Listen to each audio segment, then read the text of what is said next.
बंदी छोड़ सतगुरु रामपाल जी परमेश्वर जी की जय हो।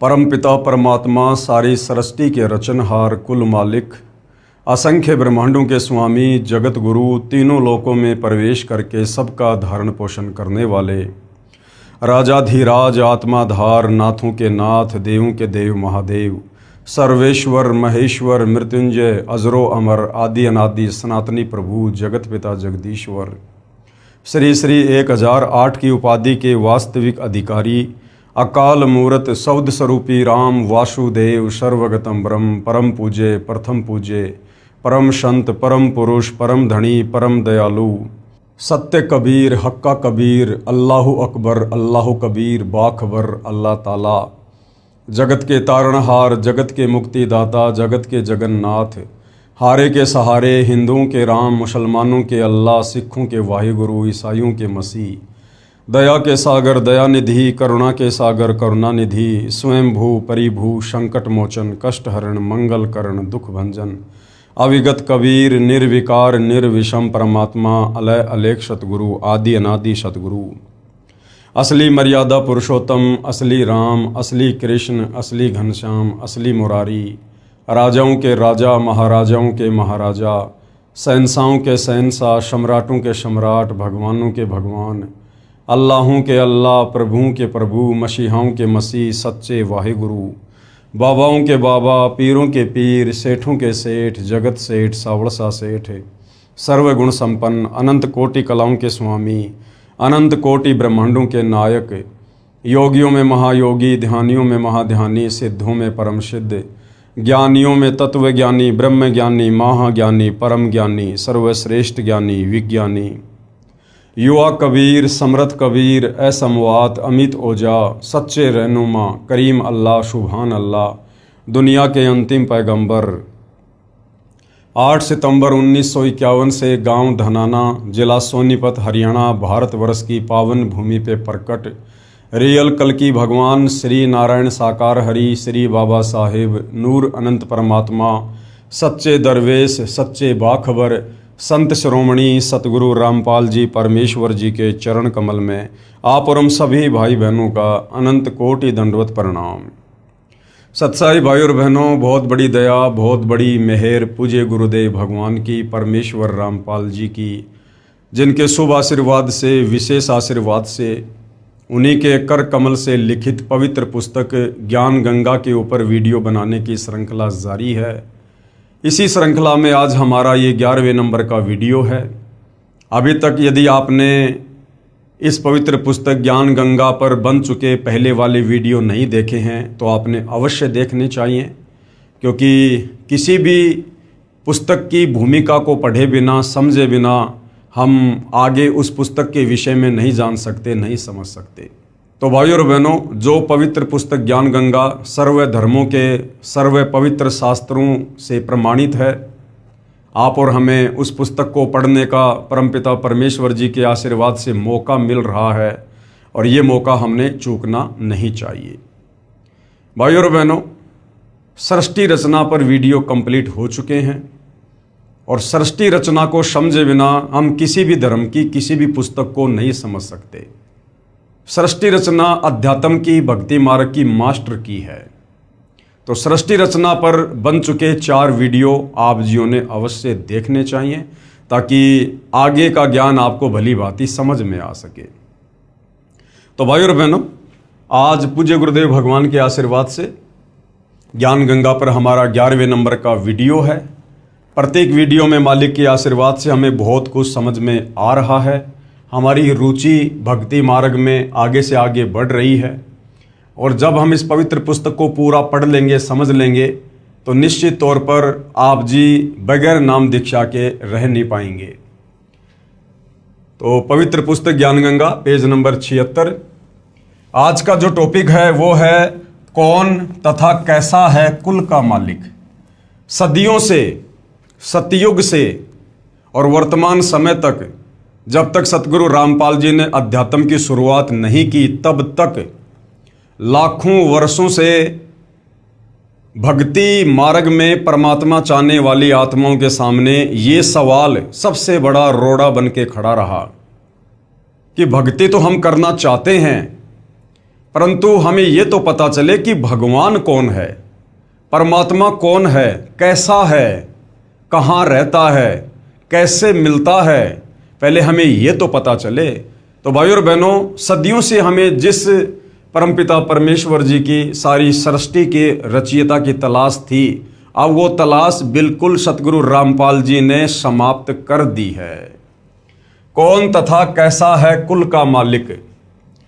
जिन जिन पुण्यात्माओं ने परमात्मा को प्राप्त किया, उन्होंने बताया कि कुल का मालिक एक ही है और वह मानव सदृश यानी इंसानों के जैसा दिखाई देता है, इंसानों के जैसा है। वह मानव सदृश तेजोमय शरीर युक्त है, जिसके एक रोम कूप यानी एक बाल में, एक बाल का प्रकाश करोड़ सूर्य तथा करोड़ चंद्रमाओं की रोशनी से भी अधिक है। ये परमपिता परमेश्वर कबीर साहिब जी की जब वे सतलोक के सिंहासन पर सत्य पुरुष कबीर देव के नाम से विराजमान होते हैं, तो उस समय उनके शरीर का तेज कितना होता है, नूर कितना होता है, उसका यहाँ पर वर्णन किया जा रहा है। सतलोक में कबीर परमेश्वर जी के एक बाल में इतनी चमक है, करोड़ों सूर्य करोड़ों चंद्रमा मिला दीजिए, उनकी रोशनी से भी कहीं ज़्यादा रोशनी उनके एक रोमकूप में है, एक बाल में है। और पूरे शरीर पर 3.5 करोड़ रोमकूप होते हैं। उसी ने नाना रूप बनाए हैं। परमेश्वर का वास्तविक नाम अपनी अपनी भाषाओं में कबीर देव यानी वेदों में कबीर परमेश्वर जी को कबीर वेद कहा गया है, वेदों की भाषा में कबीर देव। तथा हक्का कबीर ये गुरु ग्रंथ साहिब में पेज नंबर 721 पर क्षेत्रीय भाषा में, गुरु ग्रंथ साहिब में कबीर परमेश्वर जी को हक्का कबीर की संज्ञा दी गई है, यानी सत्य कबीर, अविनाशी कबीर। तथा धर्मदास जी की वाणी में कबीर परमेश्वर जी को सत्य कबीर कहा गया है, सत्य कबीर श्री धर्मदास जी की वाणी में क्षेत्रीय भाषा में। तथा आदरणीय गरीबदास जी की वाणी में कबीर परमात्मा जी को बंदी छोड़ कहा गया है। तथा बंदी छोड़ कबीर संत गरीबदास जी के सदग्रंथ में क्षेत्रीय भाषा में। और मुसलमान भाइयों की कुरान शरीफ में कबीर परमेश्वर जी को कबीरा, कबीरन, खबीरा, खबीरन इन नामों से उपमा दी गई है। तथा कबीरा, कबीरन, खबीरा, खबीरन श्री कुरान शरीफ सूरत फुरकानी नंबर 25 आयत नंबर 19, 21, 52, 58, 59 में क्षेत्रीय अरबी भाषा में उनको कबीरा, कबीरन, खबीरा, खबीरन नामों से उपमा दी गई है। इसी पूर्ण परमात्मा के उपमात्मक नाम अनामी पुरुष, यानी जब ये कबीर परमात्मा अनामी लोक में विराजमान होते हैं तो इनको अनामी पुरुष की संज्ञा दी जाती है।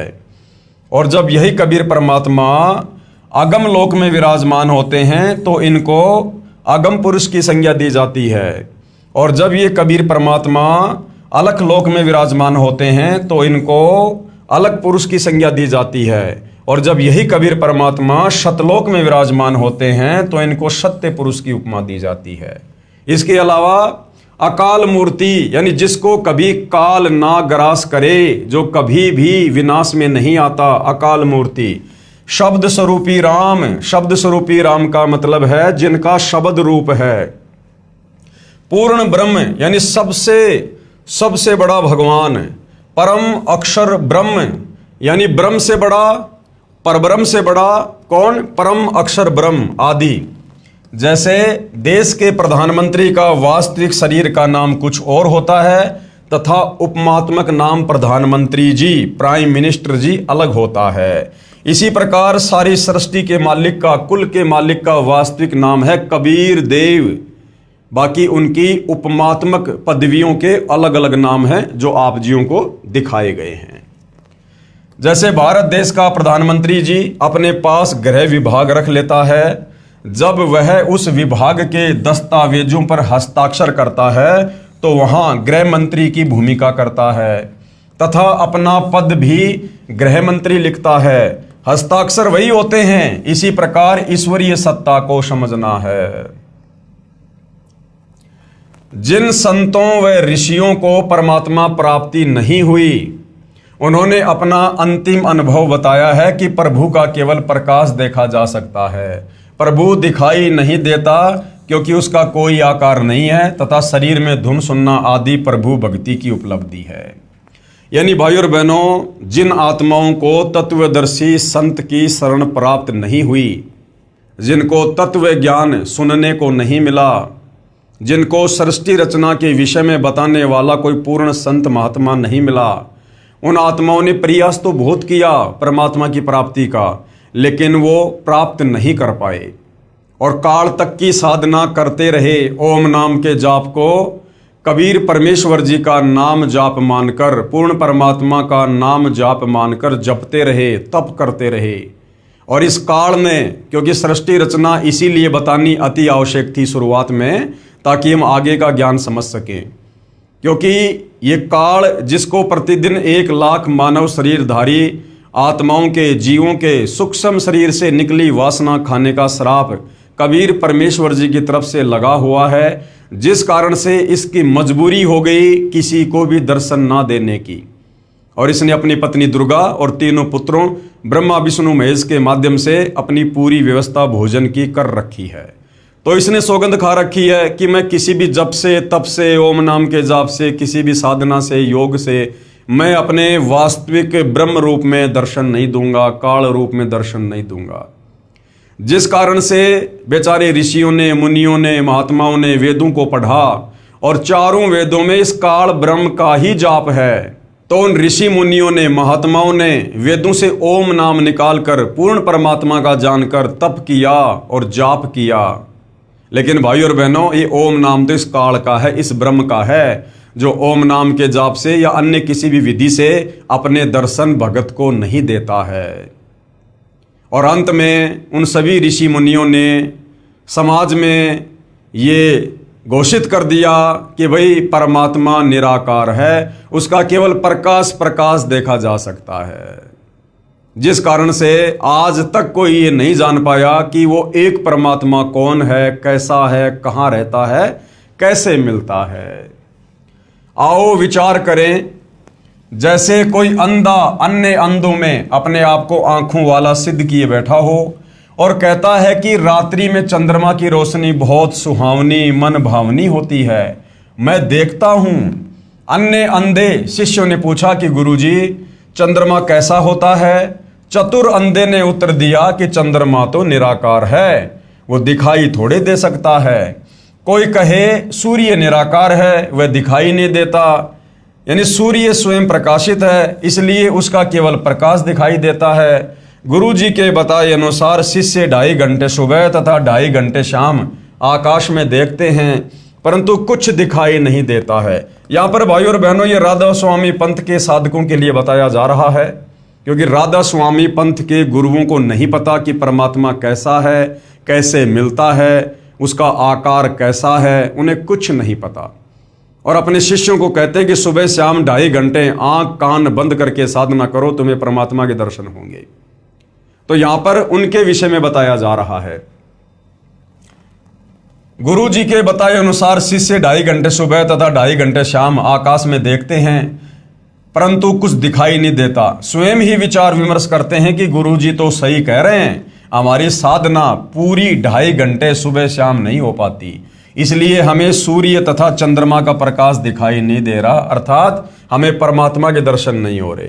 चतुर गुरु जी की व्याख्या पर आधारित होकर उस चतुर अंधे की ज्ञानहीन व्याख्या के प्रचारक करोड़ों अंधे ज्ञानहीन हो चुके हों, फिर उन्हें आंखों वाला यानी कोई तत्वदर्शी संत बताए कि सूर्य आकार में है भाई और उसी से प्रकाश निकल रहा है, इसी प्रकार चंद्रमा से प्रकाश निकल रहा है। नेत्रहीनों, चंद्रमा के बिना रात्रि में प्रकाश कैसे हो सकता है?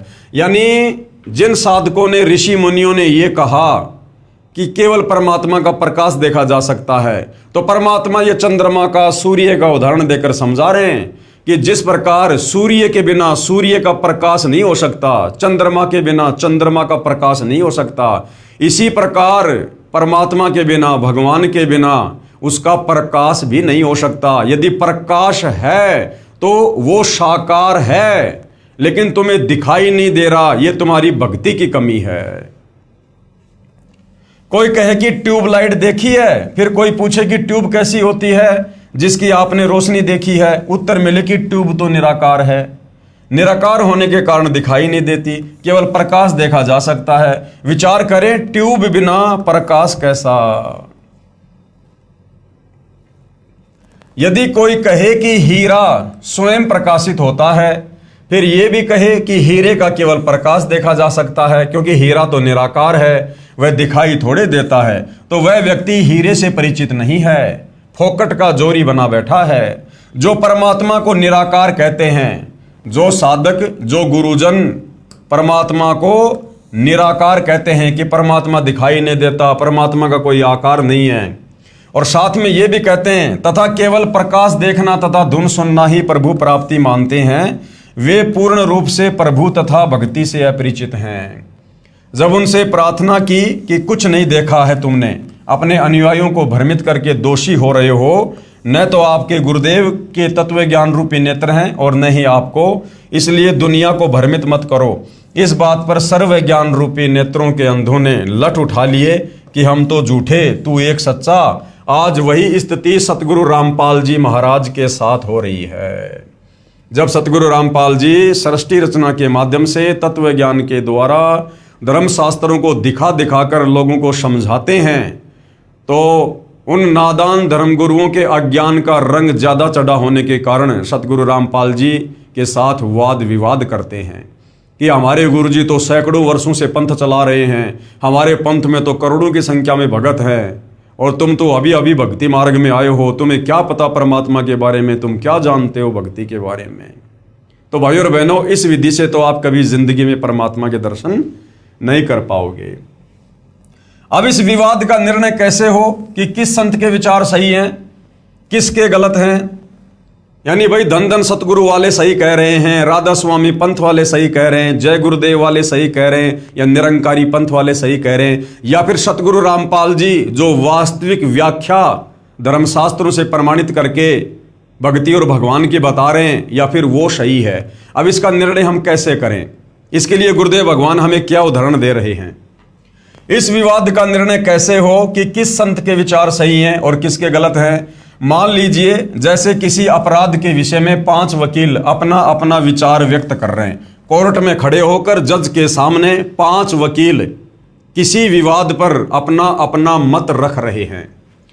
एक वकील कहे कि इस अपराध पर संविधान की धारा 301 लगेगी, दूसरा कहे 302 लगेगी, तीसरा कहे 304 लगेगी, चौथा कहे 306 तथा 5वां वकील 307 को सही बताए। तो भाई अपराध अगर एक है तो धारा भी एक ही लगेगी, यानी उनमें से 4 वकील गलत हैं। और यदि उन 5 की व्याख्या संविधान से नहीं मिलती है तो फिर 5 वकील ही गलत हैं। तो अगर मुकदमा एक है और वकील है 5 और अपना अपना मत दे रहे हैं, तो 5 सही नहीं हो सकते हैं अगर उनके मत अलग अलग हैं। तो ये 5 ठीक नहीं हो सकते, केवल एक ही ठीक हो सकता है। यदि उसकी व्याख्या अपने देश के पवित्र संविधान से मिलती है, यदि उसकी व्याख्या भी संविधान के विपरीत है, तो 5 वकील भी गलत हो सकते हैं। इसका निर्णय देश का पवित्र संविधान करेगा जो सर्व को मान्य होता है। इसी प्रकार भिन्न भिन्न विचारधाराओं में तथा साधनाओं में से कौन सी शास्त्र अनुकूल है या कौन सी शास्त्र विरुद्ध है, इसका निर्णय पवित्र सदग्रंथ ही करेंगे जो सर्व को मान्य होने चाहिए। आज भारत देश में दुनिया भर के साधु संत महात्मा आचार्य मंडलेश्वर हैं और सबकी व्याख्या भक्ति और भगवान को लेकर एक दूसरे से मेल नहीं खाती है, भिन्न भिन्न है। कोई कहता है कि ओम नाम का जाप करो, कोई कहता है राधे राधे श्याम मिला दो ये जाप करो, कोई कहता है ओम नमे भागवते वासुदेवाय का जाप करो, कोई कहता है हरे राम जय जय राम सीताराम, कोई अकेला सोहम नाम देता है। हर संत की अपनी अपनी अलग अलग व्याख्या है। अब भाइयों और बहनों, इस प्रकार से तो निर्णय नहीं हो सकता। अब हम कैसे निर्णय करें, परमात्मा चाहने वाली आत्मा इस निर्णय पर कैसे पहुंचे कि कौन संत सही है और किसका भक्ति मार्ग सही है। उसके लिए भाई और बहनों, हमने हमारे पवित्र धर्मशास्त्रों को आधार बनाना होगा।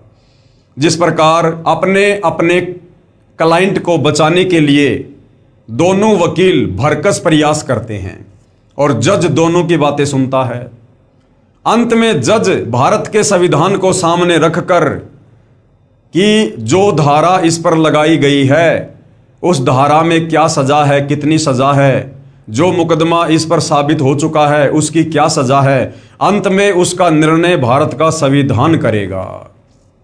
इसी प्रकार भाइयों और बहनों, कौन संत सही है, किसकी भक्ति सही है, किसके मंत्र सही हैं, किसका भक्ति मार्ग सही है, इसका निर्णय हमारे पवित्र धर्मशास्त्र करेंगे, धर्म ग्रंथ करेंगे। और चारों वेद और गीता जी पूरे विश्व के एक नंबर के धर्म ग्रंथ है, अध्यात्म को लेकर, भक्ति को लेकर। तो समझदार व्यक्ति धर्म ग्रंथों से निर्णय करेगा, मिलान करेगा कि जो जो गुरुजन भक्ति और भगवान की व्याख्या कर रहे हैं उनमें से किसकी व्याख्या हमारे सदग्रंथों से मेल खाती है। यही प्रमाण पवित्र श्रीमद् भगवत गीता अध्याय 16 श्लोक नंबर 23 और 24 में है। जिन आंखों वालों यानी पूर्ण संतों ने सूर्य यानी पूर्ण परमात्मा को देखा, उनमें से कुछ के नाम हैं। यानी जिन जिन महापुरुषों ने, जिन जिन अच्छी आत्माओं ने कुल के मालिक कबीर परमेश्वर जी के दर्शन किए, परमात्मा जी सतलोक से चलकर साक्षात धरती पर प्रकट होकर उनको मिले, उनको सतलोक लेकर गए, उनको सर्व सृष्टि रचना से परिचित करवाया। उन महापुरुषों में कुछ एक महापुरुष हैं जिनके नाम यहाँ पर दिए गए हैं। आदरणीय धर्मदास जी, आदरणीय दादू जी, आदरणीय मलुकदास जी, आदरणीय गरीबदास जी, आदरणीय नानक जी, आदरणीय घीसा दास जी। और ये सबसे पहले आदरणीय धर्मदास जी, इनके क्या विचार हैं कि परमात्मा कौन है, कैसा है। आदरणीय धर्मदास जी, आदरणीय धर्मदास जी बांधवगढ़ मध्य प्रदेश वाले, जिनको पूर्ण परमात्मा जिंदा महात्मा के रूप में मथुरा में मिले। सतलोक दिखाया, वहां सतलोक में दो रूप दिखाकर जिंदा वाले रूप में पूर्ण परमात्मा वाले सिंहासन पर विराजमान हो गए। तथा आदरणीय धर्मदास जी को कहा कि मैं ही काशी बनारस में नीरू नीमा के घर गया हुआ हूं, वहां धानक यानी जुलाहे का कार्य करता हूं।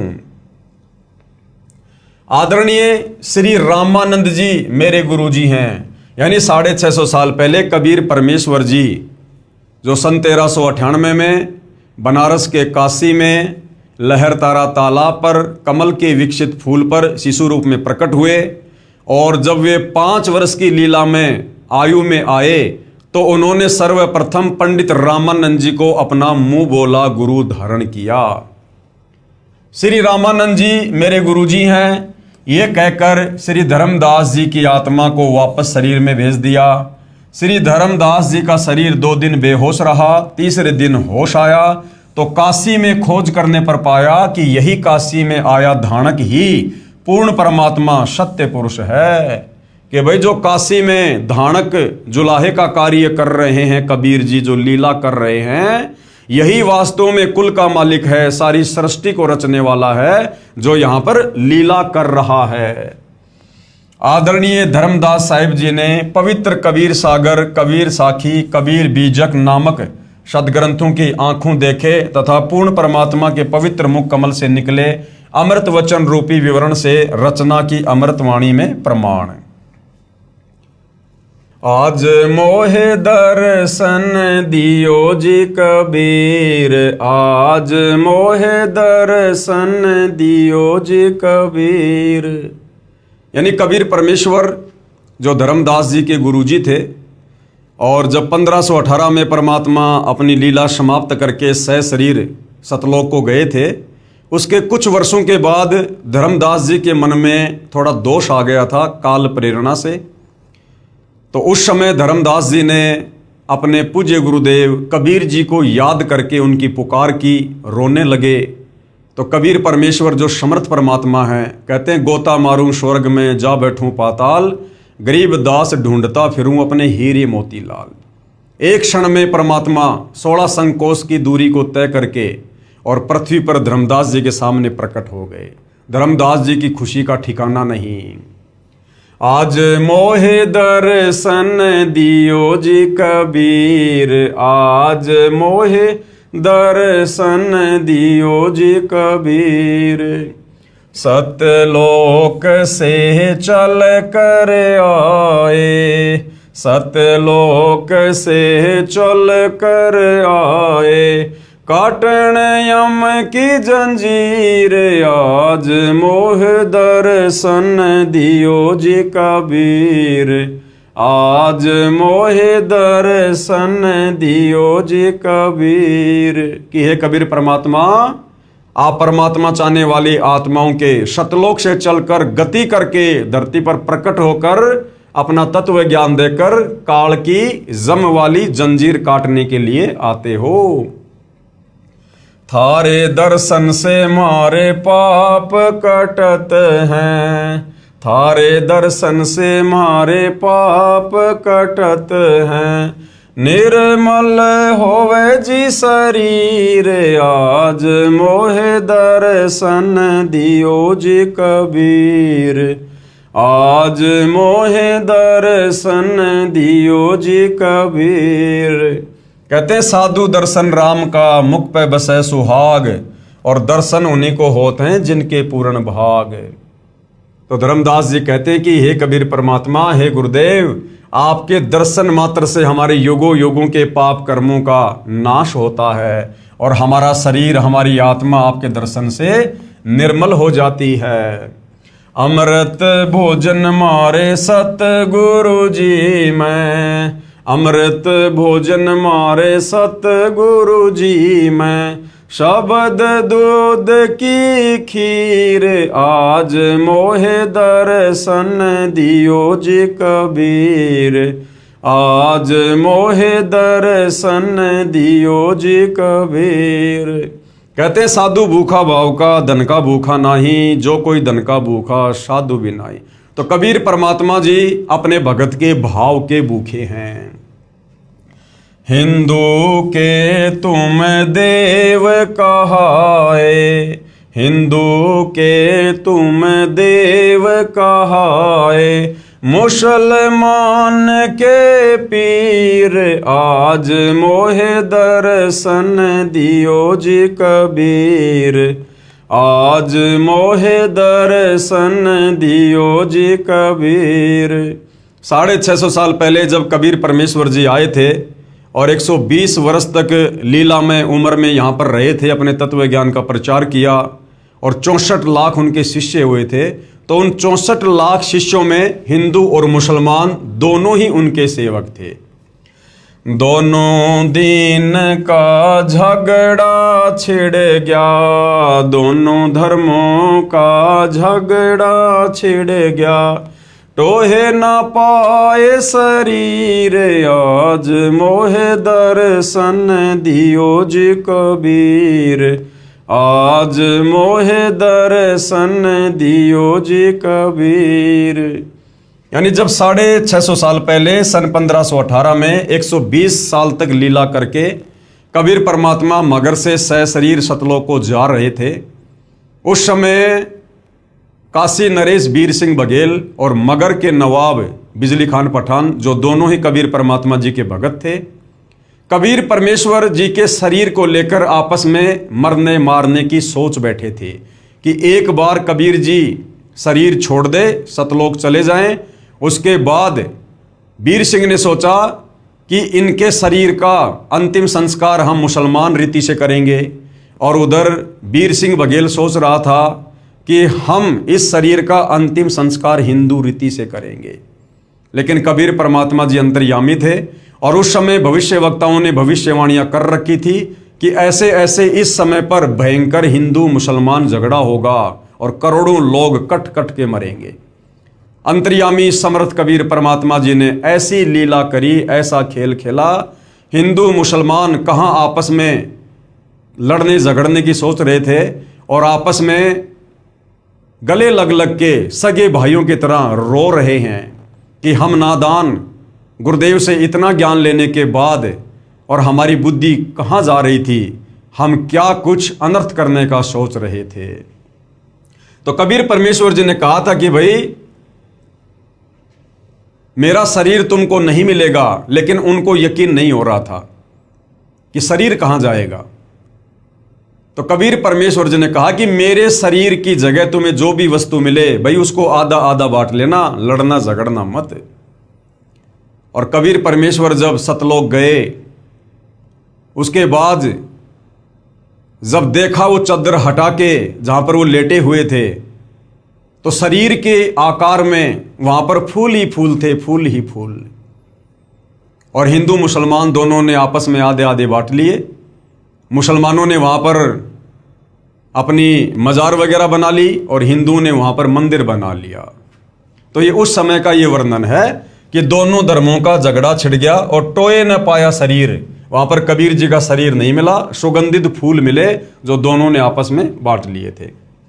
धर्मदास की अर्ज गोसाई, धर्मदास की अर्ज गोसाई, बेड़ा लंगइयो पर लेती रे आज, मोहे दर्शन दियो जी कबीर, आज मोहे दर्शन दियो जी कबीर।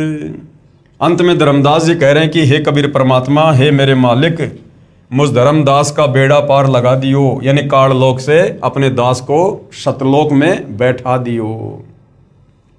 तो कहने का मतलब है वो कुल का मालिक कबीर परमात्मा है, वो सहशरीर है, मनुष्य दृश्य रूप में है। और आदरणीय धर्मदास जी को सतलोक से चलकर और मथुरा में मिले थे, उनको तत्व ज्ञान समझाया था, अपना शिष्य बनाया था।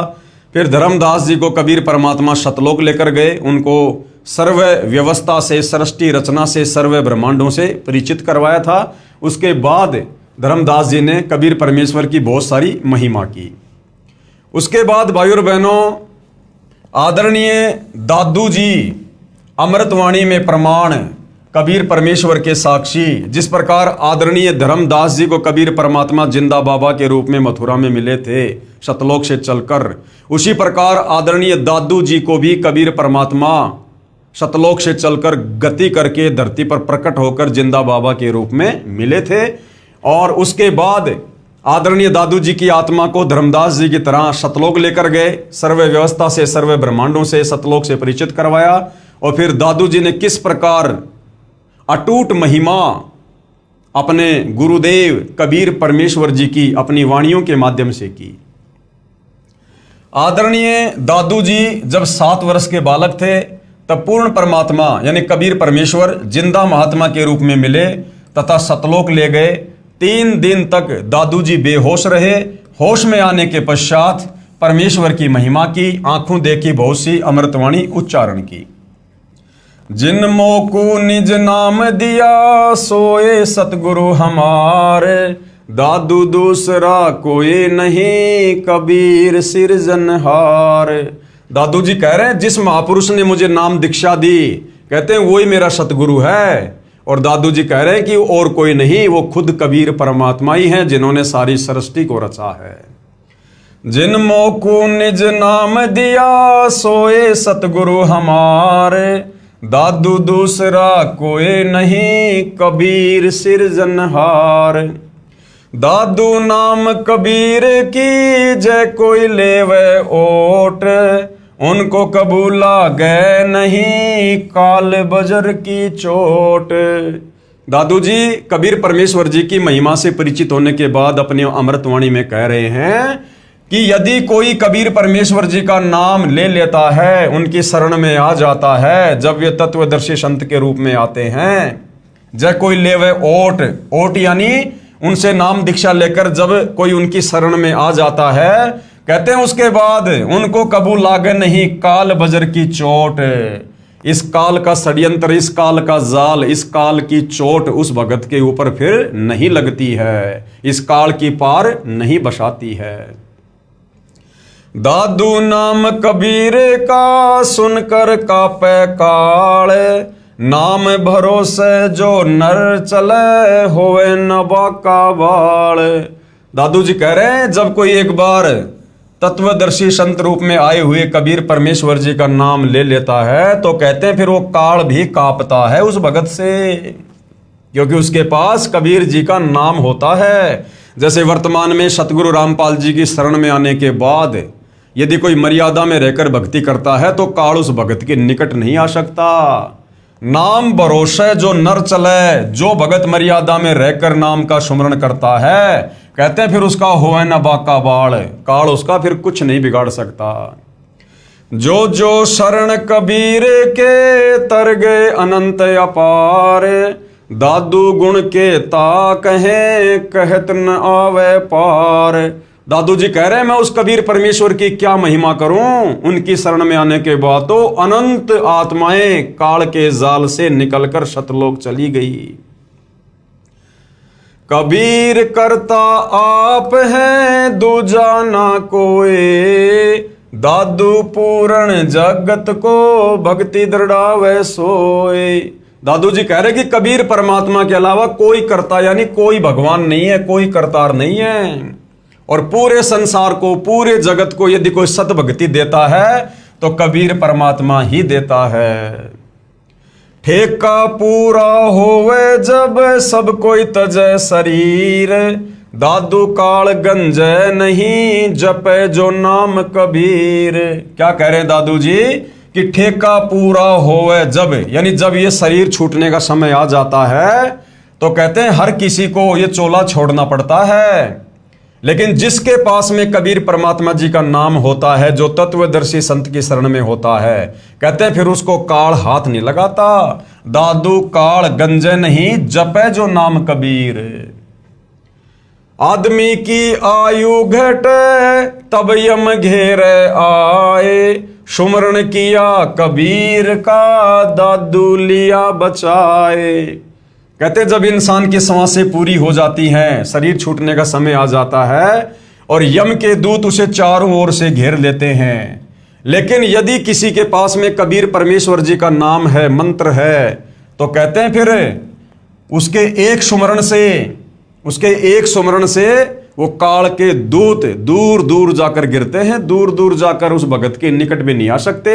कबीर परमात्मा शब्द रूप में उस भगत के साथ में रहता है और अपने भगत को परमात्मा यमदूतों से बचाता है। मेट दिया अपराध सब आए मिले छन माहे, दादू संग ले चले कबीर चरण की छां। यानी कबीर परमात्मा सतलोक से चलकर दादू जी को आकर मिले और उनके सारे अपराधों को क्षण भर में समाप्त कर दिया, नाम दीक्षा देकर अपना भगत बनाकर, और अपने चरणों में दादू जी को जगह दी। सेवक देव निज चरण का दादू अपना जान, भृंगी सत्य कबीर ने कीन्या आप समान।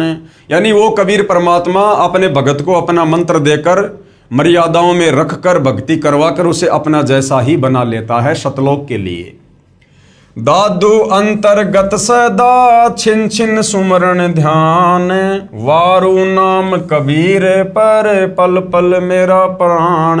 यानी कबीर परमेश्वर जी ने मुझे ऐसी भक्ति दे दी है, मोक्ष वाली, मोक्षदायक, कि मैं पल पल अपना सर्वस्व तन मन धन अपने कबीर परमात्मा, अपने गुरुदेव भगवान पर न्योछावर करता हूं। सुन सुन साख कबीर की काल नवावे माथ, धन धन हो तीनों लोक में दादू जोड़े हाथ। सुन सुन साख कबीर की काल नवावे माथ। कबीर परमेश्वर की महिमा सुनकर और कहते हैं ये काल भी अपना शीश झुका देता है। धन धन हो तीनों लोक में दादू जोड़े हाथ। हे कबीर परमात्मा, तीनों लोक में आपकी जय जयकार हो, आप धन हो। दादू इस प्रकार से हाथ जोड़कर अपने गुरुदेव कबीर परमात्मा जी की महिमा कर रहे हैं। केहरी नाम कबीर का विषम काल गजराज, दादू भजन पर तापते भागे सुनत आवाज। दादू जी अपने कबीर परमेश्वर जी की समर्थता को, महिमा को उजागर करते हुए क्या कह रहे हैं कि कबीर परमेश्वर जी का नाम तो ऐसा है जैसे केहरी, जो शेर होता है, बब्बर शेर, और विषम काल गजराज, और ये 21 ब्रह्मांड का स्वामी, दुर्गा का पति, ये ब्रह्मा विष्णु महेश का पिता, ये काल भी कुछ कम शक्ति नहीं है। इसको समझो हाथियों का राजा गजराज, कबीर परमात्मा को समझो शेरों का राजा केहरी, और काल को समझो हाथियों का राजा गजराज।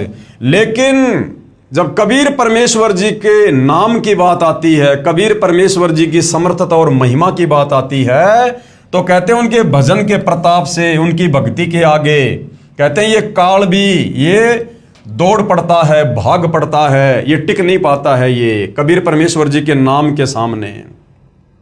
जिस प्रकार केहरी शेर के सामने हाथी लीद करके भाग लेता है, उस प्रकार कबीर परमेश्वर जी की महिमा के आगे, उनके नाम सुमरण के आगे ये काल दौड़ लेता है, भाग लेता है, टिक नहीं सकता है। पल एक नाम कबीर का दादू मन चितलाए, हस्ती के असवार को स्वान काल नहीं खाए। आगे और क्या महिमा की है दादू जी ने कबीर परमेश्वर जी की, कुल के मालिक की, कि पल एक नाम कबीर का, यदि मर्यादा में रहकर एक पल भी कबीर परमेश्वर जी का नाम जाप कर लिया जाए, हैं, तो कहते हैं जैसे हस्ती के असवार को, हाथी पर बैठे व्यक्ति को जिस प्रकार से काल कोई हानि नहीं कर सकता, उसी प्रकार कबीर परमेश्वर जी के उपासक साधक को ये काल किसी प्रकार से कोई चोट नहीं पहुंचा सकता है। जिस प्रकार हाथी पर बैठे व्यक्ति को कुत्ता किसी भी प्रकार से नुकसान नहीं पहुंचा सकता है, उसी प्रकार कबीर परमेश्वर के भगत को जब वे तत्वदर्शी संत के रूप में धरती पर आते हैं, जैसे वर्तमान में सतगुरु रामपाल जी के नाम से आए हुए हैं, कहते हैं उनके उपासक को, सच्चे उपासक को, मर्यादित भगत को ये काल किसी भी प्रकार से चोट या हानि नहीं पहुंचा सकता। सुमरत नाम कबीर का कटे काल की पीर, दादू दिन दिन ऊंचे परमानंद सुख सीर। सुमरत नाम कबीर का कटे काल की पीर, यानी इस काल का बंधन कट जाता है, लक 84 योनि से भगत छूट जाता है, जन्म मरण की पीड़ा से दूर हो जाता है। जो कबीर परमेश्वर जी का नाम जब वे तत्वदर्शी संत के रूप में आते हैं, उनसे लेकर जो मर्यादा में रहकर सुमरण करता है, और कहते हैं दिन दिन हर दिन वो भक्ति मार्ग में आगे ही बढ़ता चला जाता है। दादू नाम कबीर की जो कोई लेवे ओट, तिनको कबूला गए नहीं काल बजर की चोट। और संत सब कूप हैं केते झरीता नीर, दादू अगम अपार है दरिया सत्य कबीर। यानी अध्यात्म में, भक्ति मार्ग में कबीर परमेश्वर जी का क्या रोल है। दादू जी कह रहे हैं कि जिस प्रकार एक तो कुआं है और एक बहुत बड़ी कोई दरिया है, तो कुएं में तो सीमित पानी होता है, हमारी थोड़ी बहुत आवश्यकता वो कुएं का पानी पूरी कर सकता है। पीने का पानी है, पशुओं के पीने का पानी है, थोड़ा बहुत और कोई काम में आ जाएगा। लेकिन यदि हमने बहुत बड़े क्षेत्र में कोई फसल करनी हो, पानी की बहुत ज़्यादा आवश्यकता हो, तो कहते हैं वो कुआं फिर वहाँ पर फैल हो जाएगा। तो ये जितने भी साधु संत महात्मा देवी देवता, ये जितने भी ब्रह्मा विष्णु महेश ब्रह्म परब्रह्म, इनकी क्षमता तो कुएं के जैसी है, अध्यात्म में कुएं के जैसी, जो केवल काम चलाऊ सरकार है। और वो कबीर परमेश्वर तो दरिया है, सागर असीमित। यानी उनकी शरण में आने के बाद फिर हमारे हर कार्य कबीर परमेश्वर जी के आशीर्वाद से सफल होते हैं। अब ही तेरी सब मिटे जन्म मरण की पीर, श्वास उसास सुमर ले दादू नाम कबीर। अब ही तेरी सब मिटे जन्म मरण की पीर, यानी जब से हम सतलोक से कबीर परमात्मा जी से बिछुड़कर अपनी गलती के चलते इस काल के साथ 21 ब्रह्मांडों में आए हैं, और असंख्य युगों से हम यहाँ पर जन्म मरण के कष्ट, लक 84 योनियों के कष्ट भोग रहे, उठा रहे हैं। तो दादू जी कहते हैं अब वो तेरी सारी पीड़ा मिट जाएगी, अभी तेरी सब मिटाए जन्म मरण की पीर। क्या करना पड़ेगा? जब कबीर भगवान तत्वदर्शी संत के रूप में आते हैं, उस समय उनसे वो श्वास वाला सतनाम का जाप ले ले और उसका सुमरण कर, तेरी सारी पीड़ा इसी जन्म में समाप्त हो जाएगी। तो भाई वर्तमान में इस पूरी धरती पर एकमात्र तत्वदर्शी संत सतगुरु रामपाल जी हैं, और वो श्वास का नाम केवल सतगुरु रामपाल जी के पास है। और इन्हीं से उपदेश लेने से वो नाम अपना कार्य करेगा, भगत की जन्म मरण की पीड़ को काटेगा। कोई सरगुण में रीझ रहा, कोई निर्गुण ठहराए, दादू गति कबीर की मोते कही ना जाए। जिन मोकू निज नाम दिया, सोए सतगुरु हमारे, दादू दूसरा कोई नहीं, वो कबीर सृजनहार। सारी सृष्टि का सृजनहार वो कबीर परमात्मा ही है। उसके बाद भाइयों और बहनों, आदरणीय मलुकदास जी, इनको भी आदरणीय धर्मदास जी और आदरणीय दादू जी की तरह कबीर परमात्मा जी सतलोक से चलकर धरती पर प्रकट होकर मिले थे। इनको अपना तत्व ज्ञान दिया, अपना शिष्य बनाया, इनको भी सतलोक दिखाया।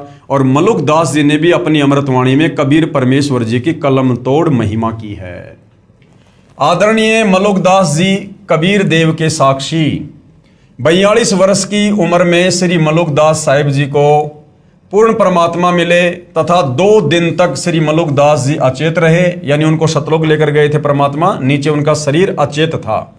फिर निमन वाणी उच्चारण की, जपोरे मन साहेब नाम कबीर, जपोरे मन साहेब नाम कबीर।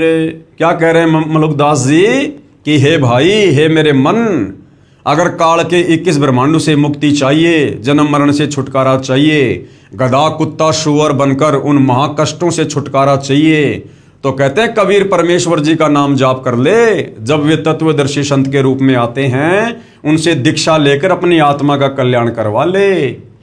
जपोरे मन सतगुरु नाम कबीर, जपोरे मन साहेब नाम कबीर। एक समय गुरु बंसी बजाई कालंदरी के तीर, एक समय गुरु बंसी बजाई कालंदरी के तीर। सुर नर मुनि जन थक गए, रुक गया दरिया नीर, जपोरे मन साहेब नाम कबीर, जपोरे मन परमेश्वर नाम कबीर। अपने गुरुदेव की, कबीर परमात्मा की महिमा बताते हुए आदरणीय मलुकदास जी क्या कह रहे हैं? क्योंकि भाइयों और बहनों, ये मलुकदास जी पहले श्री कृष्ण जी यानी श्री विष्णु जी के उपासक थे, जब तक ये कबीर परमात्मा जी की शरण में नहीं आए थे। तो मलुकदास जी ने श्री कृष्ण जी की महिमा करते हुए और कबीर जी से कहा कि हे गुरुदेव, हे परमात्मा, श्री कृष्ण जी के विषय में हम सुना करते हैं कि वो ऐसे ही बांसुरी बजाया करते थे कि आसपास के पशु पक्षी भी उनकी बांसुरी की मधुर आवाज सुनने के लिए आ जाया करते थे। तो कबीर परमात्मा तो हर प्रकार से अपने भक्तों की शंका का समाधान करते हैं, निवारण करते हैं। तो कबीर परमात्मा जो मलुकदास जी के गुरुजी थे, उन्होंने कहा कि चल भाई, आज हम भी जमुना जी के किनारे और आपको बांसुरी बजा के दिखाते हैं। तो कबीर परमेश्वर जी ने ऐसे हाथ किया और ऊपर से बांसुरी उनके हाथ में आ गई। और कबीर परमेश्वर जी ने जब वो बांसुरी बजाई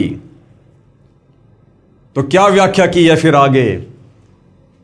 एक समय गुरु बंसी बजाई कालंदरी के तीर, कालंदरी यानी यमुना के तीर यानी किनारे बैठकर। एक समय गुरु बंसी बजाई जमुना जी के तीर, एक समय गुरु बंसी बजाई यमुना जी के तीर।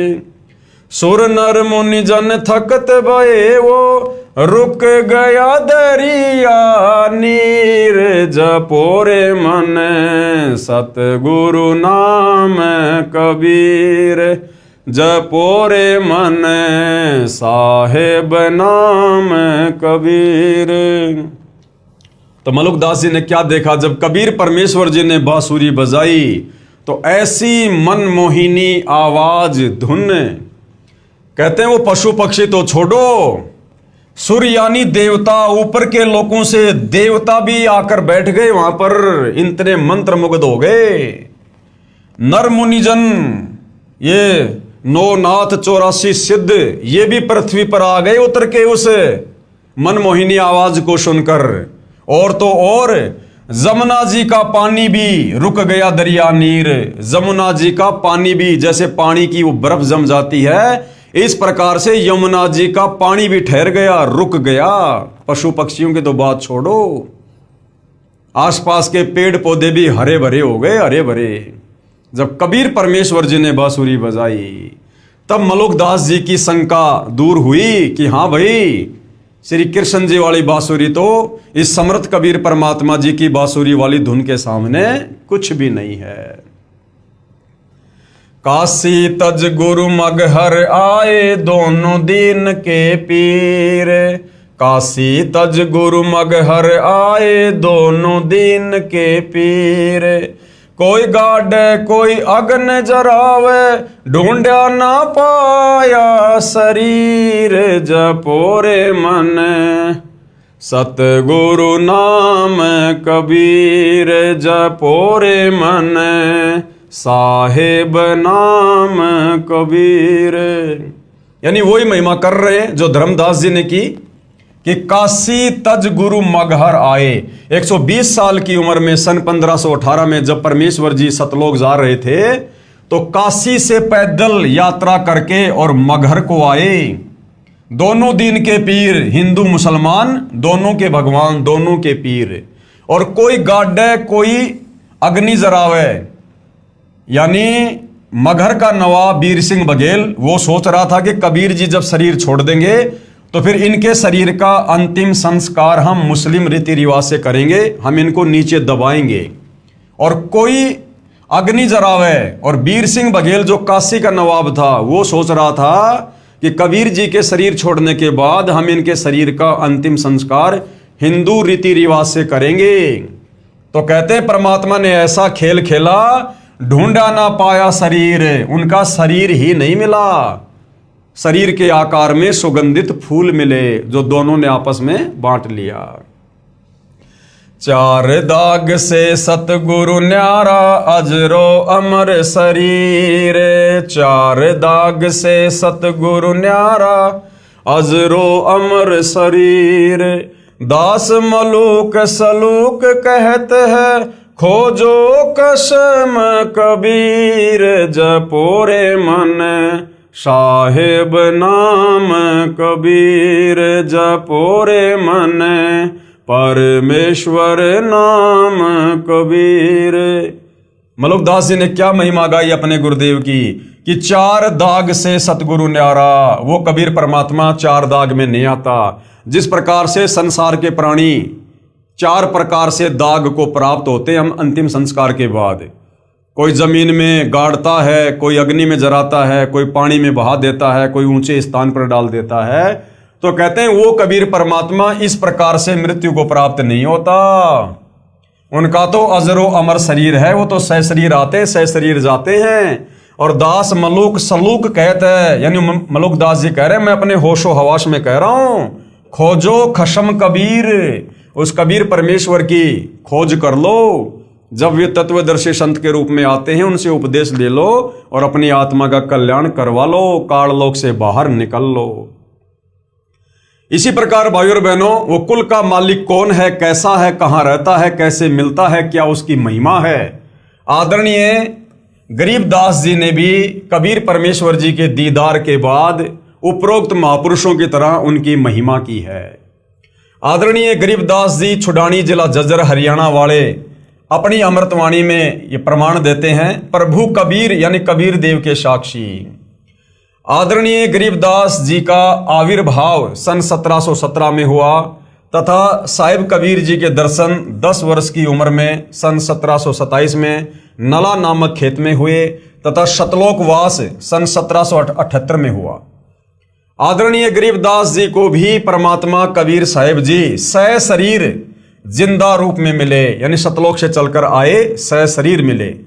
आदरणीय गरीबदास जी अपने नला नामक खेतों में अन्य साथी ग्वालों के साथ गाय चरा रहे थे, जो खेत कबलाना गांव की सीमा से सटा है।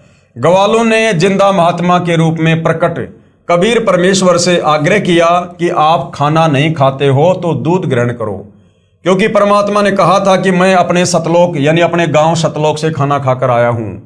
तब परमेश्वर कबीर जी ने कहा कि मैं कुंवारी गाय का दूध पीता हूं। जो वेदों में परमेश्वर की महिमा लिखी है कि जब वो परमात्मा प्रत्येक युग में शिशु रूप में कमल के फूल पर प्रकट होता है तो उनके परवरिश की लीला कुंवारी गायों के दूध से होती है।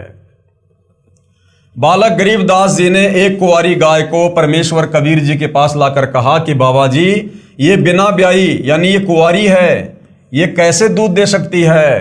तब कबीर देव यानी कबीर परमेश्वर जी ने कुंवारी गाय अर्थात बछिया की कमर पर हाथ रखा। अपने आप कुंवारी गाय अधन्या धेनु, वेदों में जिसको अधन्या धेनु यानी जो बिना धनाई होती है, उसके थनों से दूध निकलने लगा।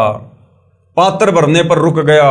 वह दूध परमेश्वर कबीर जी ने पिया तथा प्रसाद रूप में कुछ अपने बच्चे गरीबदास जी को पिलाया तथा सतलोक के दर्शन कराए। यानी गरीबदास जी की आत्मा को शरीर से निकालकर सतलोक लेकर गए। सतलोक में अपने दो रूप दिखाकर फिर जिंदा वाले रूप में कुल मालिक रूप में सिंहासन पर विराजमान हो गए तथा कहा कि मैं ही 120 वर्ष तक काशी में धानक जुलाहा रूप में रहकर आया हूं। मैं पहले भी हजरत मोहम्मद जी को भी मिला था। पवित्र कुरान शरीफ में जो कबीरा, कबीरन, खबीरा, खबीरन, अल्लाह अकबर आदि शब्द हैं, वे मेरा ही बोध कराते हैं, यानी वो मेरा ही नाम है। तथा मैं ही श्री नानक जी को बेई नदी पर जिंदा महात्मा के रूप में मिला था। मुसलमानों में जिंदा महात्मा होते हैं, वे काला चोगा यानी ओवरकोट जैसा घुटनों से नीचे तक तथा सिर पर चोटे वाला काला टोपा पहनते हैं। तथा मैं ही बलक शहर में नरेश यानी बलक शहर के बादशाह श्री इब्राहिम सुल्तान आदम जी तथा श्री दादू जी को मिला था। तथा चारों पवित्र वेदों में जो कबीर अग्नि, कबीर देव, कबीर अंगारी आदि नाम है, वो मेरा ही बोध है। कबीर वेद हमारा भेद है। कबीर परमात्मा कहते हैं चारों वेदों में मेरा भेद है कि कोई परमात्मा और है, उसका नाम कबीर है। मैं मिलूं वेदों से नहीं, लेकिन इन चारों वेदों में मेरी प्राप्ति का मार्ग नहीं है। और जौन यानी जिस वेद से मैं मिलूं वो वेद जानते नहीं। और जिस पांचवें वेद सूक्ष्म वेद में मेरी प्राप्ति की पूरी जानकारी है, उसको ये चारों वेद नहीं जानते हैं। और वो सत्य जानकारी कबीर परमात्मा फिर खुद ही सतलोक से चलकर धरती पर तत्वदर्शी संत के रूप में प्रकट होकर यथार्थ रूप से सृष्टि रचना के माध्यम से सर्व धर्मों के सर्व पवित्र शास्त्रों को खोल खोल कर बताते हैं। जैसे वर्तमान में वही कबीर परमात्मा सतगुरु रामपाल जी के नाम से 8 सितंबर 1951 को धरती पर प्रकट होकर आज आप और हमें बता रहे हैं, समझा रहे हैं। मैं ही वेदों से पहले भी सतलोक में विराजमान था। गांव छुडानी, जिला झज्जर, हरियाणा में आज भी उस जंगल में जहां पूर्ण परमात्मा का संत गरीबदास जी को मानव शरीर में साक्षात्कार हुआ था, एक यादगार विद्यमान है। आदरणीय गरीबदास जी की आत्मा अपने परमात्मा कबीर बंदी छोड़ के साथ चले जाने के बाद उन्हें मरा हुआ जानकर चिता पर रखकर जलाने की तैयारी करने लगे। उसी समय आदरणीय गरीबदास जी की आत्मा को पूर्ण परमेश्वर कबीर जी ने शरीर में प्रवेश कर दिया। 10 वर्षीय बालक गरीबदास जीवित हो गए। उसके बाद उस पूर्ण परमात्मा का आंखों देखा विवरण अपनी अमृतवाणी में सदग्रंथ नाम से ग्रंथ की रचना की। उसी अमृतवाणी में प्रमाण कि कुल का मालिक कौन है, सबका परमेश्वर कौन है, सारी सृष्टि को रचने वाला कौन है। गरीब अजब नगर में ले गया हमको सतगुरु आण, जिल के बिंब अगाध गति सूते चादर ताण।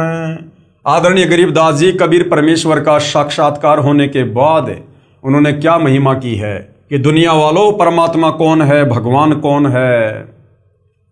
अजब नगर में ले गया यानी मेरे शरीर से मेरी आत्मा को निकाल कर वो कबीर परमात्मा अजब नगर यानी सतलोक में ले गया। हमको सतगुरु आण यानी सतलोक से चलकर सतगुरु आए और मेरी आत्मा को शरीर से निकालकर वापस सतलोक ले गए। और जिलके बिंब अगाध गति यानी मैं सतलोक की क्या महिमा कहूं, वहां तो झिलमिल झिलमिल है, वहां का तो नजारा ही अलग है। हम सूते चादर ताण और सर्व ज्ञान से परिचित होकर, सर्व ब्रह्मांडों से परिचित होकर, और सूते चादर तान कर सोना, यानी निश्चिंत हो जाना कि भाई जो भक्ति हमें कबीर जी ने दे दी है, जिस भक्ति से हमारा मोक्ष होगा, कल्याण होगा, काल के लोक से छुटकारा होगा। और भाई हमने तो अपनी आंखों से सतलोक देख लिया और इस काल के सर्व ब्रह्मांडों को देख लिया, नरक को, स्वर्ग को, सब देख लिया। अब भाई हम निश्चिंत हो गए कि कबीर परमेश्वर की भक्ति से निश्चय हमें सतलोक मिलेगा, और अब हम अपनी भक्ति में लो लगाए हुए हैं। अनंत कोटि ब्रह्मांड का एक रति नहीं भार, सतगुरु पुरुष कबीर है कुल के सिरजनहार। आगे कबीर परमेश्वर जी की महिमा करते हुए आदरणीय गरीबदास जी क्या कह रहे हैं कि अनंत कोटि ब्रह्मांड है, अनंत करोड़ ब्रह्मांड है कबीर परमेश्वर जी के अंतर्गत, जिन्होंने सारी सृष्टि को रचा है। लेकिन एक रति नहीं भार, इन ब्रह्मांडों का कबीर परमात्मा जी के लिए रति भर भी वजन नहीं है। रति भर भी उनकी वचन शक्ति से सब हवा में घूम रहे हैं, चल रहे हैं। सतगुरु पुरुष कबीर है, जो मुझे सतगुरु रूप में आकर मिले वही पुरुष यानी वही भगवान है, उसका नाम कबीर है। कुल के सर्जनहार, कुल यानी सारी सृष्टि के सर्जनहार यही कबीर परमात्मा है। गए भी ख्याल विशाल सतगुरु अचल दिगंबर थीर है, भक्ति हेत आने काया धर आए अविगत सत कबीर है। कि वो कबीर परमात्मा जिनकी क्या महिमा कहूँ, जो सतलोक में हैं, विराजमान हैं, वहाँ रहते हैं, अजरो अमर शरीर है। कहते हैं वो आप और हमें भक्ति देने के लिए अपनी तेज पुंज वाली देह को हल्का करके और यहाँ पर हमें भक्ति प्रदान करने के लिए आते हैं। भक्ति हेत काया धर आए अविगत सत्य कबीर, हरदम खोज हनोज हाजिर त्रिवेणी के तीर है, दास गरीब तबीब सतगुरु बंदी छोड़ कबीर हैं। यानी आत्मा का एकमात्र वैद्य, आत्मा का एकमात्र डॉक्टर ये बंदी छोड़ कबीर परमात्मा जी हैं, जो काल के बंधनों से छुड़वाएंगे, जन्म मरण के रोग से छुड़वाएंगे। हम सुल्तानी नानक तारे दादू को उपदेश दिया, जात जुलाहा भेद न पाया काशी माहे कबीर हुआ। गरीब सब पदवी के मूल हैं, सकल सिद्धि हैं तीर, दास गरीब सतपुरुष भजो अविगत कला कबीर। यानी कबीर परमेश्वर जी के बराबर सिद्धि युक्त इस सृष्टि में अन्य कोई नहीं है और एकमात्र उन्हीं की भक्ति करनी चाहिए। जिंदा जोगी जगत गुरु मालिक मुर्शद पीर, दहु दिन झगड़ा मंडा पाया नहीं शरीर। यानी वो ही मगर वाली बात, जब कबीर परमात्मा सह शरीर सतलोक को जा रहे थे तो दोनों दिन यानी दोनों धर्म हिंदू मुसलमानों में आपस में झगड़ा होने वाला था, लेकिन ऐसी लीला की परमात्मा ने पाया नहीं शरीर, उनका शरीर नहीं मिला, शरीर के आकार के सुगंधित फूल मिले जो दोनों ने आपस में बांट लिए। गरीब जिसको कहते कबीर जुलाहा, सब गति पूर्ण अगम अगाहा। जिसको कबीर जुलाहा कहकर लोगों ने रिजेक्ट कर दिया था, वो तो सर्वगति पूर्ण है, वो तो अविगत परमात्मा है, सर्व का सर्जनहार है, उनकी महिमा तो अगम अगाध है। उपरोक्त वाणी में आदरणीय गरीबदास साहिब जी महाराज ने स्पष्ट कर दिया कि काशी वाले धानक यानी जुलाहे ने मुझे भी नामदान देकर पार किया। यही काशी वाला धानक ही सत्य पुरुष यानी पूर्ण ब्रह्म है, कबीर परमात्मा है। परमेश्वर कबीर ही सतलोक से जिंदा महात्मा के रूप में आकर मुझे अजब नगर यानी अद्भुत नगर सतलोक में लेकर गए, जहां पर आनंद ही आनंद है, कोई चिंता नहीं, जन्म मृत्यु नहीं, अन्य प्राणियों के शरीर में कष्ट आदि का शोक नहीं, क्योंकि वहां पर 84 लाख योनियां नहीं। इसी काशी में धानक रूप में आए सत्य पुरुष ने यानी कबीर जी ने भिन्न भिन्न समय में प्रकट होकर आदरणीय श्री अब्राहिम सुल्तान अधम तथा आदरणीय दादू जी व आदरणीय नानक जी को भी सतनाम देकर पार किया।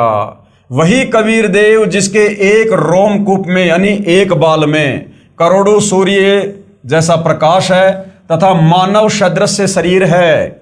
अति तेजोमय अपने वास्तविक शरीर के ऊपर हल्के तेजपुंज का चोला यानी भद्रा वस्त्रा अर्थात तेजपुंज का शरीर डालकर हमें मृतलोक मनुष्य लोक में पृथ्वी लोक में आकर मिलते हैं, क्योंकि उस परमेश्वर के वास्तविक स्वरूप के प्रकाश को चरम दृष्टि सहन नहीं कर सकती। उस परमेश्वर के वास्तविक तेज को, नूर को, जिनके एक बाल में करोड़ों सूर्य जितना प्रकाश है, हमारी ये चरम दृष्टि, ये आंखें सहन नहीं कर सकती। भाई और बहनों, गर्मी के समय में, दोपहर के समय में ये जो सूर्य होता है, हम इसकी तरफ भी 5 सेकंड लगातार बड़ी मुश्किल से देख पाते हैं। और जिस परमेश्वर के एक बाल में इसके जैसे करोड़ों सूर्यों से भी ज्यादा रोशनी है और प्रकाश है, भला वो परमात्मा अगर अपने वास्तविक तेजोमय रूप में धरती पर आ भी जाए तो भी हम उनको नहीं देख पाएंगे। यहां पर भाई और बहनों, हम अपनी इस चरम दृष्टि से यहाँ जो भूत प्रेत वगैरह सूक्ष्म रूप में घूमते रहते हैं, हम उनको नहीं देख पाते। उस कबीर परमेश्वर को हम कैसे देख पाएंगे?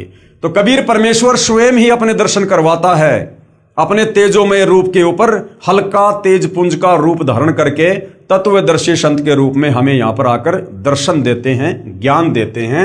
जैसे वर्तमान में सतगुरु रामपाल जी के रूप में उनके नाम से यहाँ पर विद्यमान है। आदरणीय गरीबदास जी ने अपनी अमृतवाणी में कहा है, सर्व कला सतगुरु साहिब की हरि आए हरियाणे नू। भावार्थ है कि पूर्ण परमात्मा कबीर हरि यानी कबीर देव जिस क्षेत्र में आए उसका नाम हरियाणा अर्थात परमात्मा के आने वाला पवित्र स्थल, जिसके कारण आसपास के क्षेत्र को हरियाणा यानी हरियाणा कहने लगे।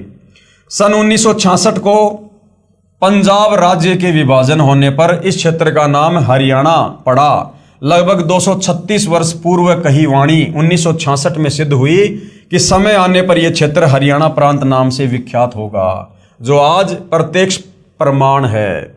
यानी गरीबदास जी ने आज से 236 साल पहले अपनी अमृतवाणी में कहा था कि उत्तर दक्षिण पूर्व पश्चिम क्यों फिरदा दाने दाने नू और सर्व कला सतगुरु साहिब की हरि आए हरियाणे नू, कि मुझे कबीर परमात्मा हरियाणा में आके मिले, गांव छुडानी में आके मिले।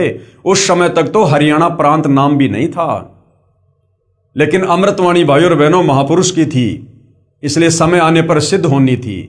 सन 1966 में पंजाब से अलग होकर हरियाणा प्रांत अलग बना और वो वाणी 236 साल बाद फिर सत्य साबित हुई, जो आज प्रत्यक्ष प्रमाण है। इसलिए गुरु ग्रंथ साहिब पेज नंबर 721 पर अपनी अमृतवाणी महिला 1 में श्री नानक जी ने कहा है कि हक्का कबीर करीम तू बे परवरदिगार, नानक बोगोयद जनु तूरा तेरे चाकरा पखाक।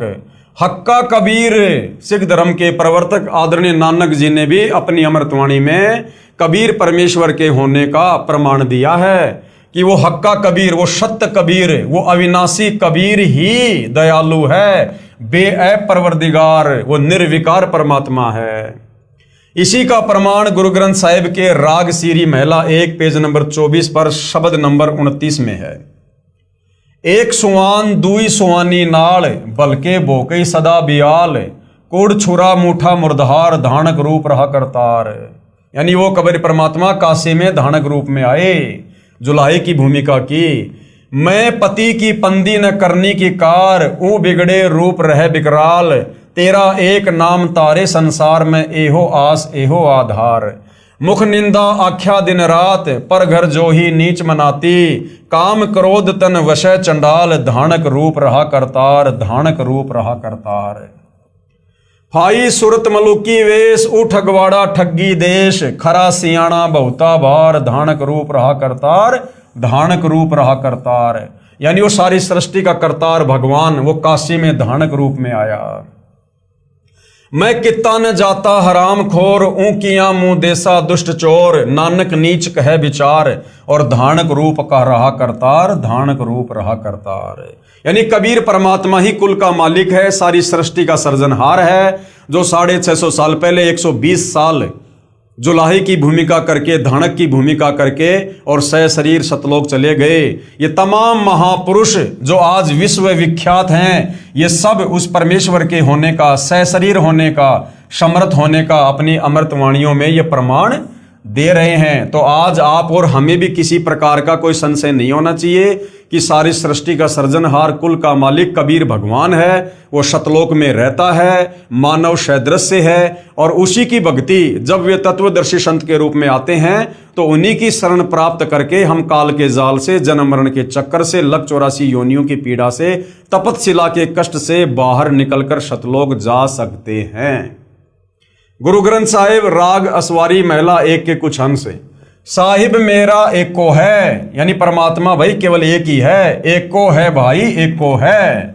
आपे रूप करे बहुबाती, वो खुद ही अपने बहुत सारे भिन्न भिन्न रूप बनाकर आत्माओं को ज्ञान समझाता है। नानक बपूड़ा एवं कहे, जो तिन किया सो सचू थिया, अमृत नाम सतगुरु दिया।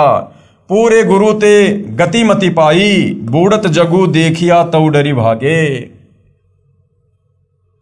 सतगुरु राखे से बड़ भागे, नानक गुरु की चरणों लागे। मैं गुरु पूछिया अपना साचा विचारी राम।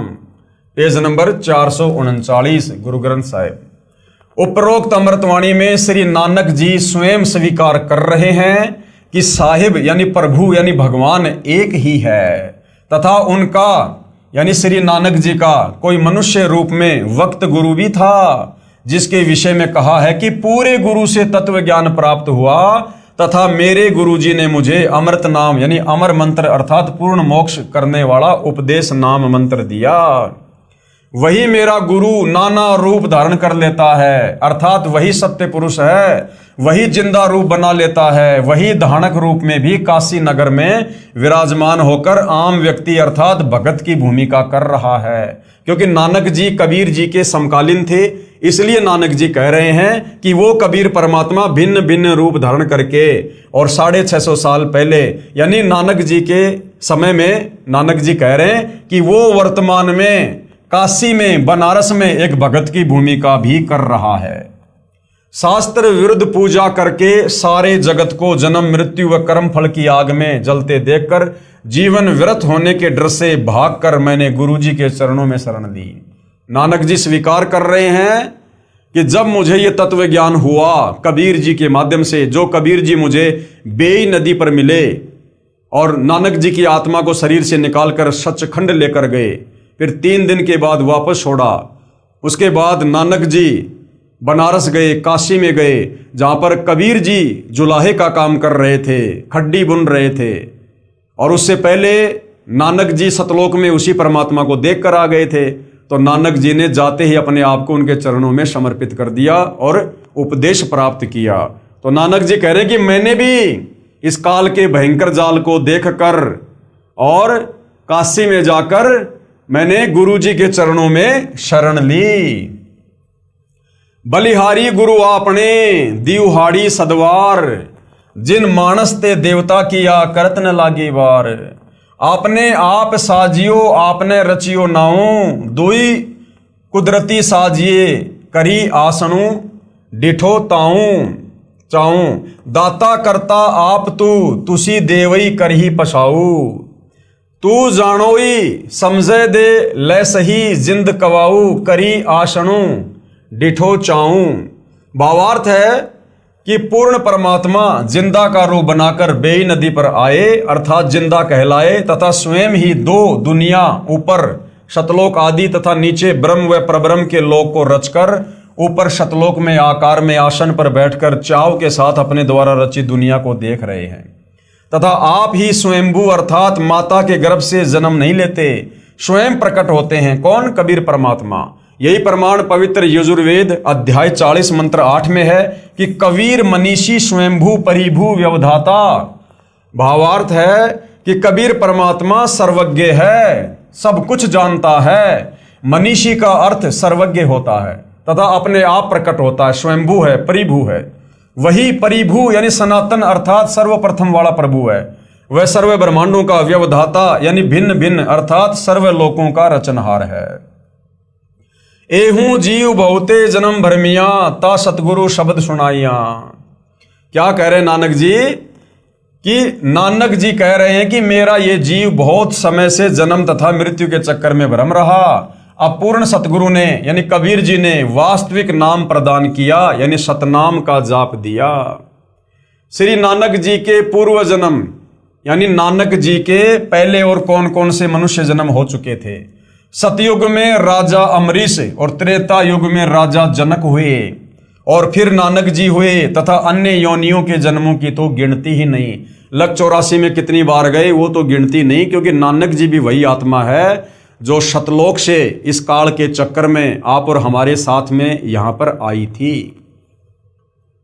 प्रभु कबीर जी ने स्वामी रामानंद जी को तत्व ज्ञान समझाया। अब भाइयों और बहनों, कल के वीडियो का हमारा क्या टॉपिक रहेगा? प्रभु कबीर जी ने यानी सारी सृष्टि के मालिक, कुल के मालिक कबीर परमात्मा जी ने, जो सतलोक में रहते हैं, सह शरीर हैं, मानव सदृश्य हैं, तत्वदर्शी संत के रूप में जगत को सृष्टि का ज्ञान देने के लिए, काललोक से छुड़वाने के लिए यहां पर आते रहते हैं।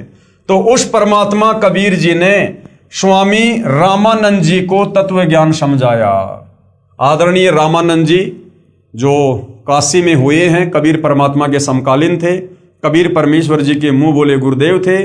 उनको भी कबीर परमात्मा जी ने 5 वर्ष की उम्र में, जब पंडित रामानंद जी की 104 साल की उम्र थी, उस समय कबीर परमात्मा 5 वर्ष की लीला में उम्र में थे।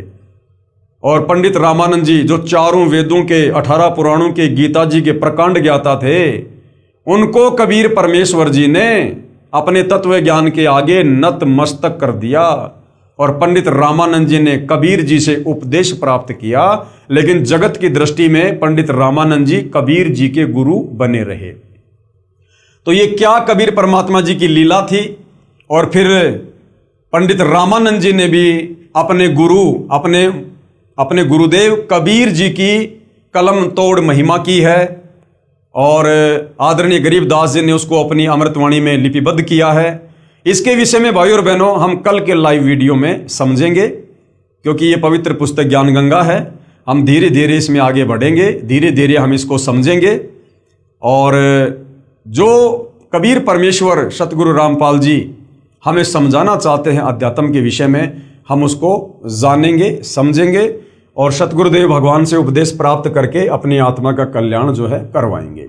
तो भाइयों और बहनों, इतने सारे महापुरुष जिनको कबीर परमात्मा, कबीर देव सतलोक से चलकर गति करके क्षण भर में इस पृथ्वी पर प्रकट होकर जो इन महापुरुषों को मिले, इनको ज्ञान समझाया, इनको सतलोक का दर्शन करवाया, ताकि आज आप और हम आत्माओं को इनके द्वारा लिखे इन ग्रंथों को पढ़कर, इनकी अमृतवाणियों को पढ़कर हमें विश्वास हो कि वास्तव में वो कुल का मालिक, सारी सृष्टि का सृजनहार कौन है। और जब इन महात्माओं को मिला, इनको ज्ञान दिया, आज वही ज्ञान, वही शास्त्र प्रमाणित ज्ञान सतगुरु रामपाल जी दे रहे हैं। वही मंत्र जो कबीर परमेश्वर जी ने इन महापुरुषों को दिया और इनकी आत्मा का कल्याण हुआ, वही मंत्र, वही ज्ञान, वही समाधान, वही भक्ति मार्ग आज सतगुरु रामपाल जी हमें दे रहे हैं। और एकमात्र पूरी पृथ्वी पर वही मंत्र, वही ज्ञान, वही समाधान, वही भक्ति मार्ग सतगुरु रामपाल जी के ही पास है। दूसरा कोई विकल्प, कोई तरीका इस काल के 21 ब्रह्मांड से बाहर निकलने का नहीं है। तो भाइयों और बहनों, यदि ये अमृत ज्ञान समझ में आ रहा है तो आप जी अविलंब सतगुरु रामपाल जी से उपदेश प्राप्त करें और अपनी आत्मा का कल्याण करवाएं। तो आज के वीडियो में भाइयों और बहनों केवल इतना ही। कल परमेश्वर जी के आशीर्वाद से हम फिर सेवा में हाजिर होंगे। तब तक गुरुदेव भगवान हम सबको आज्ञा दे, आशीर्वाद दे, सद्बुद्धि दे, मार्गदर्शन करे। बंदी छोड़ सतगुरु रामपाल जी परमेश्वर जी की जय हो।